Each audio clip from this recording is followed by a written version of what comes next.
বাংলাদেশের পঞ্চগড় জেলা থেকে ভারতের মধ্য দিয়ে নেপালের দূরত্ব মাত্র ৫০০ কিলোমিটারের মতো। বাংলাদেশের পক্ষ থেকে বহুবার অনুরোধ করা হয়েছে ভারত যেন তাদের ভূখণ্ডে বাংলাদেশকে ট্রানজিট সুবিধা দেয়। এমনটা হলে বাংলাদেশিরা অল্প খরচে নেপাল ভ্রমণের সুযোগ পেত এবং মালামাল আমদানি করতে পারত। কিন্তু বিভিন্ন অজুহাতে ভারত এই প্রস্তাব বাতিল করে দেয়। অথচ হাসিনা গোটা বাংলাদেশকে ভারতের হাতে তুলে দিয়েছে। নামমাত্র অর্থে চট্টগ্রাম ও মোংলা বন্দর স্থায়ীভাবে ব্যবহার করতে দিয়েছে। তবে এবার দাবি উঠেছে চট্টগ্রাম ও মোংলা বন্দর যেন ভারতকে ব্যবহার করতে না দেয়া হয়। নতুন সরকারের পক্ষ থেকে বারবার বলা হচ্ছে ভারত বাংলাদেশকে অনেক শোষণ করেছে, কিন্তু আর না। চট্টগ্রাম ও মোংলা বন্দর ব্যবহার করলে বাংলাদেশের লাভ হতো নাকি ক্ষতি হতো? এই বন্দর ব্যবহার করতে না পারলে ভারতেরই বা কি পরিমাণ ক্ষতি হবে? চলুন বিস্তারিত জেনে নেওয়া যাক। বাংলাদেশকে যেখানে বিন্দুমাত্র সুবিধা দেয় না ভারত, সামান্য ইস্যু পেলেই আলু পেঁয়াজ রপ্তানি বন্ধ করে দেয়, বাংলাদেশিদের চিকিৎসা সেবা কিংবা ভিসা বন্ধ করে দেয়, সেখানে শেখ হাসিনা বরাবরই নিজেদের দেশকে ভারতের হাতে তুলে দিত। বাংলাদেশ ভারতের এই সম্পর্ককে অনেকে ব্যঙ্গ করে স্বামী স্ত্রীর সম্পর্ক হিসেবে অভিহিত করত। স্ত্রী যেমন শুধু বাপের বাড়ি থেকে স্বামীর বাড়ি উপঢৌকন দিতেই থাকে, পরিণামে স্ত্রী যেভাবে কিছুই পায় না, হাসিনা ঠিক একই অবস্থা করেছিল বাংলাদেশের। তবে এখন আর নয়। নতুন সরকার হাসিনার নীতি থেকে সরে এসেছে। ২০২৩ সালের এপ্রিলে চট্টগ্রাম ও মোংলা বন্দর দিয়ে নিজ দেশে পণ্য পরিবহনে বাণিজ্যিক অনুমতি পায় ভারত। এর আগে এই দুই বন্দর ব্যবহার করে ৫টি চালান ভারত থেকে বাংলাদেশ হয়ে ফের ভারতে গিয়েছিল। পরীক্ষামূলক সে চালানের সফল সমাপ্তির পর ট্রানজিট আনুষ্ঠানিক রূপ নেয়। এতে করে বাণিজ্যিকভাবে এই দুটি বন্দর ব্যবহার করতে পারত ভারত। এপ্রিল মাসের শেষ সপ্তাহে বাংলাদেশের জাতীয় রাজস্ব বোর্ড এনবিআর এ বিষয়ে একটি স্থায়ী আদেশ জারি করে। ২০১৮ সালে দুই দেশের মধ্যে এই দুই বন্দর ব্যবহার বিষয়ে এক চুক্তির স্বাক্ষর হয়, যার আওতায় ২০২০ সালের জুলাই থেকে এ পর্যন্ত বাংলাদেশের এ দুটি বন্দর ব্যবহার করে অসংখ্য চালান গিয়েছে। অথচ ভারতকে তাদের নিজেদের ভূখণ্ড ব্যবহার করে সেভেন সিস্টার্সে মালামাল আদান প্রদান করতে প্রচুর অর্থ আর সময় ব্যয় করতে হতো। এই সুবিধার আওতায় মূলত ভারতের এক প্রান্ত থেকে আরেক প্রান্তে পণ্য আনা নেওয়া করা যেত বাংলাদেশকে নামমাত্র অর্থ প্রদান করে। বস্তুত ভারতকে ট্রানজিট ও ট্রান্সশিপমেন্ট সুবিধা দেওয়ার বিষয়টি বেশ পুরনো এবং বাংলাদেশের ভেতরে এ নিয়ে আলোচনা বিতর্ক অনেক বছরের। অতীতে বিভিন্ন সময়ে এ নিয়ে অনেক কথাবার্তা হয়েছে। তবে ২০১০ সাল থেকে এটি অনেক বড় আকারে সামনে আসে ও নানা ধরনের বিতর্ক তৈরি হয়। সরকার সে সময় বিশেষজ্ঞ আমলা সমন্বয়ে একটি কোর কমিটি গঠন করে। অবকাঠামোগত সীমাবদ্ধতা সহ বিভিন্ন দিক পর্যালোচনা করে কমিটির প্রতিবেদনে ভারতকে ট্রান্সশিপমেন্ট সুবিধা দেওয়ার সুপারিশ করা হয়। সে সময় ট্রান্সশিপমেন্ট ফি বা মাসুল নিয়েও বিতর্ক দেখা দেয়। নীতি নির্ধারকদের কেউ কেউ কোনো মাসুল না নেওয়ার পক্ষে অবস্থান নিয়ে সমালোচনার মুখে পড়েন। তবে ভারতের প্রত্যাশা অনুসারে ট্রান্সশিপমেন্ট সুবিধা দেওয়ার জন্য বাংলাদেশের পক্ষ থেকে ধারাবাহিকভাবে একের পর এক পদক্ষেপ নেওয়া হতে থাকে। বাংলাদেশের ভূখণ্ড ব্যবহার করে ভারত যেখানে বিলিয়ন বিলিয়ন ডলার লাভবান হতো, সেখানে হাসিনা সরকারের লোকেরা চাইত দাদাবাবুদের থেকে কোনো অর্থ না নিয়ে ফ্রি সেবা দিতে।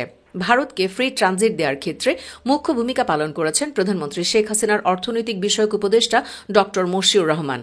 ভারতের দেওয়া প্রস্তাব অনুযায়ী কোনো ট্যারিফ, ফি, ট্যাক্স ও চার্জ ছাড়াই ট্রানজিট চুক্তির খসড়া চূড়ান্ত করতে তিনি সংশ্লিষ্ট মন্ত্রণালয়কে বাধ্য করেন।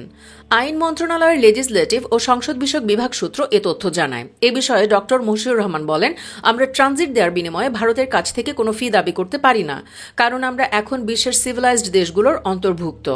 আইন মন্ত্রণালয়ের সূত্রে আরও জানা যায়, ট্রানজিট চুক্তি সংক্রান্ত আন্তর্জাতিক আইন ও রীতিনীতি ভঙ্গ করে কোনো শুল্ক, ফি, ট্যাক্স ও চার্জ গ্রহণের ব্যবস্থা না রেখে ভারতকে ট্রানজিট দেওয়ার ব্যাপারে আলোচনা হয় দেশ বিদেশে। ফ্রি ট্রানজিট দিলে সেটা আন্তর্জাতিক আইন ও চুক্তি সংক্রান্ত জাতিসংঘ সনদের সম্পূর্ণ পরিপন্থী হবে বলে উল্লেখ করে আইন মন্ত্রণালয় আপত্তি সহ ২ দফা ফাইল ফেরত পাঠানোর পর ড মশিউর নিজেই পর্যবেক্ষণ সহ ওয়েটিংয়ের সারসংক্ষেপ লিখে পাঠান। তার দেয়া এ মতামত অনুযায়ী চুক্তির খসড়ায় আনুষ্ঠানিক সম্মতি দিতে আইন মন্ত্রণালয়কে তিনি নির্দেশনা পাঠান। আইন মন্ত্রণালয় শেষ পর্যন্ত ড মশিউর রহমানের নির্দেশনার কথা উল্লেখ করে ভারতকে ফ্রি ট্রানজিট দেওয়ার ব্যাপারে আনুষ্ঠানিক সম্মতি দেন। তবে ট্রানজিট চুক্তিতে আন্তর্জাতিক রীতিনীতি এবং বাংলাদেশের লাভ অলাভের বিষয়ে একটি অনুচ্ছেদ অন্তর্ভুক্ত করতে নৌ পরিবহন মন্ত্রণালয় সহ প্রধানমন্ত্রীর অর্থনৈতিক বিষয়ক উপদেষ্টা ড মশিউর রহমানকে পরামর্শ দেয়। এতে করে বাধ্য হয়ে মশিউর রহমান একটা ফি নির্ধারণ করে, যেখানে বলা হয় পণ্য পরিবহনে ভারতকে টন প্রতি ২২০ টাকা ফি দিতে হবে। এর মধ্যে টন প্রতি ট্রান্সশিপমেন্ট ফি ২০ টাকা, সিকিউরিটি চার্জ ১০০ টাকা ও প্রশাসনিক চার্জ ১০০ টাকা। এর বাইরেও প্রতি চালানের ডকুমেন্ট প্রসেসিং ফি ৩০ টাকা, কন্টেনার স্ক্যানিং ফি ২৫৪ টাকা এবং প্রতি কিলোমিটার এসকর্ট চার্জ ৮৫ টাকা দিতে হবে।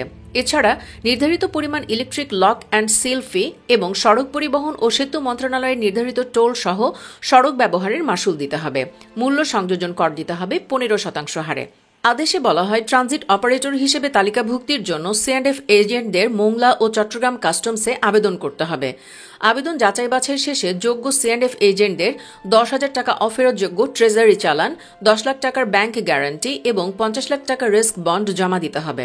ট্রানজিট ট্রান্সশিপমেন্টের পণ্য ৭ দিনের মধ্যে বাংলাদেশের ভৌগোলিক সীমানা অতিক্রমে ব্যর্থ হলে পণ্যের শুল্ক করের জরিমানা অপারেটরকে দিতে হবে। প্রাকৃতিক কারণে পণ্য নির্ধারিত গন্তব্যে পৌঁছাতে ব্যর্থ হলে বা যানবাহন নষ্ট হয়ে গেলে সংশ্লিষ্ট ভ্যাট কমিশনারেট অফিসকে বিস্তারিত জানিয়ে চিঠি দিতে হবে। অনেকেই মনে করেন এই নামমাত্র অর্থের চেয়ে ভারতকে একেবারে ফ্রিতে সব সেবা দিলেই ভালো হতো। ট্রানজিট থেকে লাভবান হওয়ার বড় বড় অঙ্ক আকাশে ওড়ালে বিভ্রান্তি ছড়াবে বলে সতর্ক করে দিয়েছেন অর্থনীতিবিদ KAS মুর্শিদ। তার মতে, বাস্তবতার আলোকে ট্রানজিট থেকে আর্থিকভাবে তেমন একটা লাভবান হওয়ার কোনো সুযোগ এখন নেই। তিনি বলেন, ট্রানজিট দিয়ে কোটি কোটি ডলার পাওয়ার যেসব কথাবার্তা বলা হচ্ছে তা পুরোপুরি বাস্তবসম্মত নয়, বরং এসব লাভের অঙ্কের ফানুস ওড়ালে জনমনে বিভ্রান্তি বাড়বে। নিজ গবেষণা থেকে উদ্ধৃত করে মুর্শিদ বলেন, ট্রানজিট সুবিধা থেকে কিছুটা লাভ পাওয়ার সুযোগ আছে, তবে তা যদি রেলপথে সম্পন্ন করা হয় তাহলেই। কেননা রেলপথ নিরাপদ, পরিবেশ বান্ধব ও ব্যয় সাশ্রয়ী। এতে দেশের রেল অবকাঠামো শক্তিশালী করা যাবে। এজন্য অবশ্য বিনিয়োগ ও কিছুটা সময় লাগবে। অন্যদিকে সড়কপথে এখন ট্রানজিট দেওয়ার মতো অবস্থায় বাংলাদেশ নেই বলে মন্তব্য করেন বন্দর গবেষক এবং সংশ্লিষ্ট কর্মকর্তা মুর্শিদ। তিনি বলেন, সড়ক অবকাঠামোর যথেষ্ট ঘাটতি রয়েছে, তাই আপাতত সড়কপথে ট্রানজিট বাস্তবায়নযোগ্য হবে না।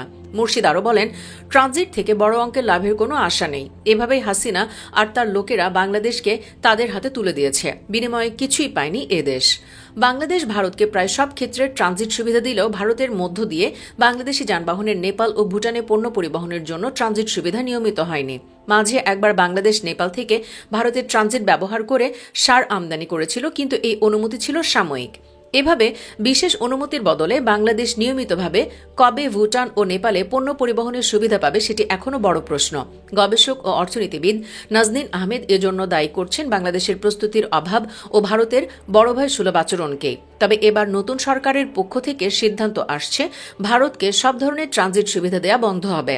যদিও এখনও আনুষ্ঠানিক কোনো সিদ্ধান্ত আসেনি, তথাপি খুব শীঘ্রই এটি বাস্তবায়ন হবে। সুপ্রিয় দর্শক, ইউনূস সরকারের ভারতকে ট্রানজিট না দেওয়ার সিদ্ধান্তকে আপনি কিভাবে দেখছেন? কমেন্ট বক্সে জানিয়ে দিন আপনার মতামত। ভিডিওটি ভালো লাগলে লাইক ও শেয়ার করুন। চ্যানেলটি এখনও সাবস্ক্রাইব করে না থাকলে সাবস্ক্রাইব করুন। এতক্ষণ সাথে থাকার জন্য ধন্যবাদ সবাইকে।